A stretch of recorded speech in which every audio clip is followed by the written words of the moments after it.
వెండితెరపై audience ని అలరించడానికి సినిమాలో చాలా కీలక అంశాలు కీలక పాత్ర పోషిస్తాయి.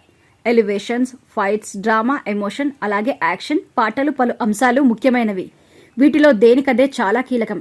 ఇక పాటలతోనే సినిమా బ్లాక్ బస్టర్ హిట్ కొట్టిన సందర్భాలు కూడా ఉన్నాయి. ఇక మాస్ ని ఊపేసే ఐటెం సాంగ్స్ ది వేరే కథ. వాటికి ఉండే క్రేజ్ కూడా నెక్స్ట్ లెవెల్.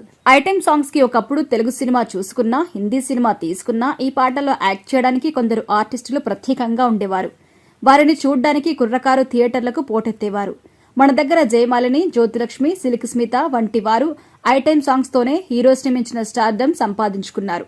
తర్వాత నెమ్మదిగా ఐటెం సాంగ్స్ హవా తగ్గడం మొదలైపోయింది. ఆ తర్వాత ఐటెం సాంగ్స్ కి ఊపు తెచ్చిన నటి ఎవరైనా ఉన్నారు అంటే అది ముమైత్ ఖాన్.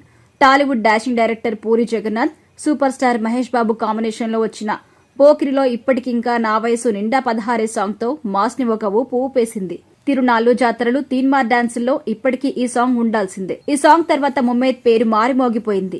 పోకిరి తర్వాత యోగి, ఆడవారి మాటలకు అర్థాలే వేరులే, బుజ్జిగాడు, మగధిర, కెవ్వుకేక వంటి సినిమాలలో ఆమె వేసిన స్టెప్స్ కి యూత్ పూనకంతో ఊగిపోయారు.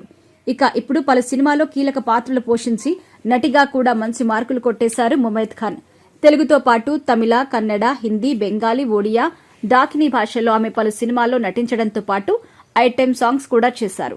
ఆ తర్వాత తెలుగు తెరకి దూరమైన ముమైత్ ఖాన్ తిరిగి బిగ్ బాస్ ద్వారా పలకరించారు. తర్వాత మళ్లీ కనిపించడం మానేసిన ఈ హాట్ బాంబ్ ఇటీవల వరుసగా ఇంటర్వ్యూలు ఇస్తున్నారు. తాజాగా ఒక ఛానల్తో మాట్లాడుతూ ఆసక్తికరమైన వ్యాఖ్యలైతే చేశారు. తనకి పెద్ద యాక్సిడెంట్ అయిందని, కోలుకోవడానికి టైం పట్టడంతో ఇంటికే పరిమితమైనట్టుగా చెప్పింది. రీసెంట్ గా ఒక బిజినెస్ పెట్టాను అని ముమైత్ ఖాన్ తెలిపింది. తాను నలుగురితో డేటింగ్ చేశాను అని, వారిలో ఏ ఒక్కరూ నాకు కరెక్ట్ గా అనిపించలేదు అని, అందుకే బ్రేకప్ చెప్పినట్టుగా తెలిపింది. నాకు భవిష్యత్తులో పెళ్లి అనేది రాసుంటే ఖచ్చితంగా చేసుకుంటానని ముమైత్ చెప్పింది. ప్రస్తుతం ఆమె వ్యాఖ్యలు సోషల్ మీడియాలో వైరల్ అవుతుండగా ముమైత్ ఖాన్ ఎవరితో డేటింగ్ చేసింది అంటూ నెటిజన్లు కామెంట్ పెడుతున్నారు.